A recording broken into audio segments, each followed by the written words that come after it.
បាទអរគុណច្រើនមែនទេសម្រាប់ការជួយ support ទូកញ្ចក់ទ្វារ1 3អញ្ចឹងថ្ងៃនេះលក់ចេញ3គ្រឿង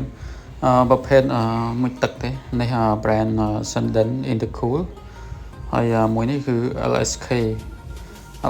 នេះថ្មីជាងគេដែរគឺទឹកថ្នាំអីនៅថ្មីអត់មានស្នាមច្រេះស្ទើរអីទេគឺនៅភ្លឹងនេះទូនេះសិតតែកម្ពស់2ម៉ែត្រ2ម៉ែត្រ205 203ហើយមួយនេះសម្រាប់ទូសិនដិនដែរតែគេបិទsticker ខាងក្រៅទេអញ្ចឹងទូនេះអានេះប្រភេទ inverter សំចៃភ្លើង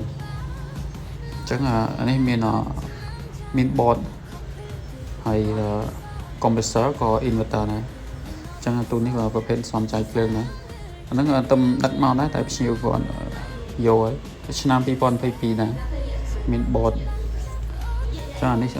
ស៊ីតិចអញ្ចឹងអរគុណច្រើនមែនទែនសម្រាប់ការជួយគ្រប់គ្រងអញ្ចឹង3ទូមែនទេអរគុណ